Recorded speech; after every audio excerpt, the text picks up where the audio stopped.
tarkaanfii fudhachuu beeksise. Waraanni bilisummaa Oromoo godina kibba lixa Shawaatti lola hidhattoota mootummaa waliin taasisaa jiruun loltoota mootummaa du'aa fi madoon adabuun dhaga'ame.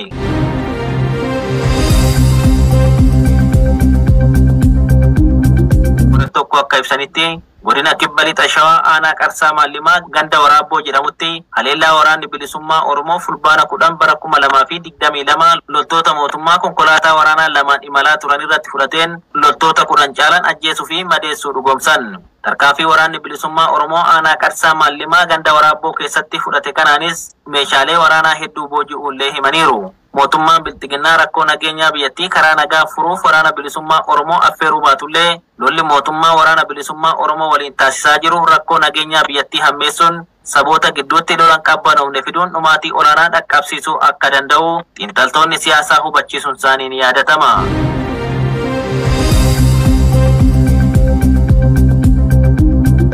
Bilxiginnaa godina Baalee Lixaa aanaa Diinshoo keessatti ABO shanii deeggartu jechuun manneen qonnaan bultootaa ibiddaan gubuun ibsame. Torban darbe kana keessa ABO shanee godina kana keessa akka qubatuuf haala mijeessaa fi kan jiru isin jechuun kaadiroonni Bilxiginnaa aanichaa eeruu sobaa fi jibba dhuunfaaf poolisii humna addaa Oromiyaa naannawa sanatti argamuuf eeruu eega kennanii booda qe'ee qonnaan bultootaa ibiddaan barbadeessuu himan. Akka maddi keenya jedhanitti torbanoota darban keessa sosochii waraanni bilisummaa Oromoo aanicha keessatti taasisaa ture caalmatti jabaachaa fi mul'ataa waan dhufeef sodaa keessa seenanii shakkii qofaan manaa fi qabeenya qonnaan bultootaa barbadeessan. Qonnaan bultoonni manneen jireenyaa isaanii jalaa gubate siyaasa kamuu keessaa qooda akka hin qabne kan eeran maddi keenya waanuma waraanni bilisummaa Oromoo bifa haaraan gandoota aanaa Diinshoo kanneen akka Coofiraa, Haroo Soobbaa, Garambaa Diimaa, Goojjiraa, Ayiddaa fi Mi'oo Qarsaa keessa socho'uu eegaleef qe'ee qonnaan bultootaa ragaa qabatamaa tokko malee seenii shaneeti jechuun ibiddaan guban jedhan. Sababa kanaan namoonni qabamanii mana hidhaa jiranillee akka jiran ibsanii maqaa balleessii waraana bilisummaa Oromoo nyaachifta jedhuun Aadde Habibaa Qaasim fiixaa qabanii mana hidhaatti erga darbatanii booda buufata qajeelcha poolisii aanaa Diinshoo keessatti lubbuun isaanii darbuu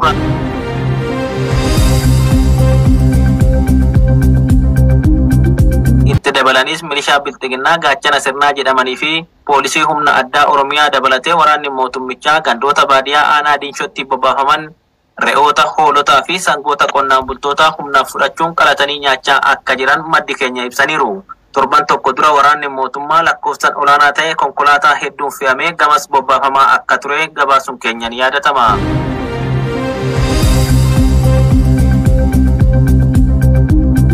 Mootummaan Bilxiginnaa kutaalee Oromiyaa garaagaraa keessatti maqaa deeggarsa raayyaa ittisa biyyaa jedhuun qonnaan bultootarraa maallaqaa fi horii dirqamaan guuruu maddiitti dargaggoota Oromoollee humnaan gara adda waraanaatti ergaa jiraachuun dhaga'ame.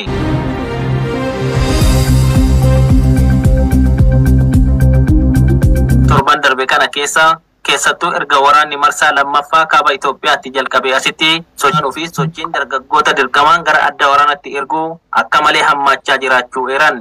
Maddi keenya godina Shawaa Lixaa aanaa Jalduurraa odeessanuuf qoodan tokko akka jedhanitti torban darbe kanarraa eegalee magaalaa Goojjoo keessatti yoo biyyi jiraate jiraattu waan ta'eef qabeenya qabdan gumaachuunis ta'ee waraana irratti hirmaachuun biyya baraaruu qabdu jechuun dirqiidhaan qabeenya uummataa maqaa deeggarsa waraanaatiin saamaa jiru. Yoo xiqqaate gootiraan gurmaa'uun qotiyoo tokko tokko qonnaan bultoonni akka gumaachaniif dirqisiisaa jiraachuun ibsameera. Dabballoonni Bilxiginnaa aanaa Jalduu ilmaan haadha hiyyeessaa adabsuun dirqamaan gara adda waraanaatti ergaa akka jiranillee eeraniiru.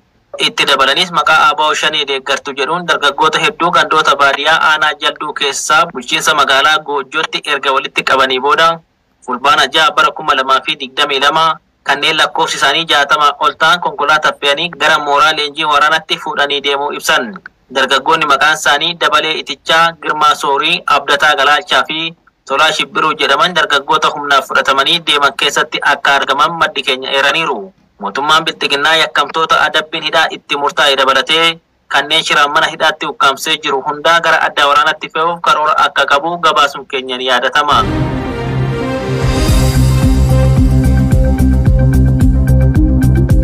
Uummata Tigraay dhoksaatti mari'achaa jiraachuun dhaga'ame. Waraanni kaaba Itoophiyaatti mootummaa Bilxiginnaa fi adda bilisummaa uummata Tigraay gidduutti waggaa 2 gaggeeffamaa jiru furmaata akka argatuuf bakka buutonni mootummaa Bilxiginnaa fi adda bilisummaa uummata Tigraay qindeessummaa Ameerikaatiin Jibuutitti dhoksaan mari'achaa jiraachuu raadiyoon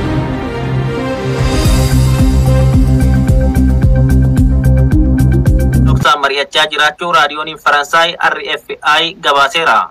Bakka buutonni mootummaa Bilxiginnaa fi addi bilisummaa Tigraay kamisa darbe fulbaana 8 bara 2022 ergama adda Ameerikaa gaanfa Afrikaa Maayik Haamariin haalli eegami jeeffamee booda Jibuutitti wal arguu isaanii raadiyoon Faransaay RFI gabaaseera.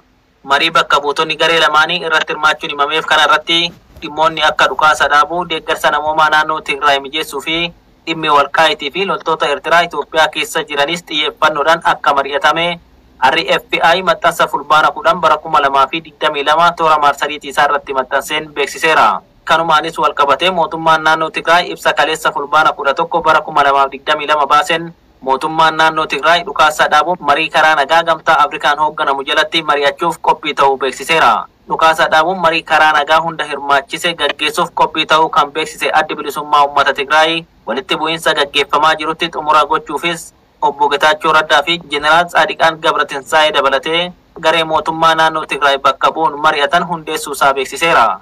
Mootummaan Bilxiginnaa biyyattii tasgabbeessuuf adda bilisummaa uummata Tigraay waliin marii taasisuuf qophii isaa agarsiisullee waraana bilisummaa Oromoo hirmaachisaa kan hin jirre ta'uu isaatiin walqabatee lolli Oromiyaa keessatti gaggeeffamaa jirus gaagama siyaasaa fi raafama diinagdee Itoophiyaa mudate hammeessuun nageenya biyyattii irra taree nageenya toora gaanfa Afrikaaf yaaddoo guddaa ta'uu rogeeyyiin siyaasaa hubachiisaa jiru. Seenaan dhufaatii sirna bulchiinsa lafa magaalaa Itoophiyaa kan agarsiisu akkuma bulchiinsa mootummaa Impaayera Itoophiyaa kaafarraa gadi babal'atee uummattoota ofiin bulchaa turan cabsuun qabate sanitti sirni bulchiinsa lafa magaalaas bulchiinsa gonfoo qubattoota haaraa mootota Itoophiyaa kan hordofe wajjin dhufe jechuun ni danda'ama. Uummanni amma laga mormoriin gara kibbaatti argamu kun keessattuu uummanni Oromoo lafa isaarra eenyuyyuu dursee irra jiraachaa turus qubsuma amma magaalaa jedhamee beekamuun odoon taane akka gadaa isaatti gosaa fi balbalaan qubataa jiraachaa turan. Dhufaatii mootota Abisiniyaa booda garuu biyya jalqabame irratti Finfinnee dabalatee magaalaan qubattootaa hundeeffamuu jalqabe. Akkuma beekamu hundeeffamnii fi babal'inni magaalota biyya kanaa seenaa bara dhiyooti. Baay'inni uummata magaalaa hanga ammaattuu parsentii 20 gadi.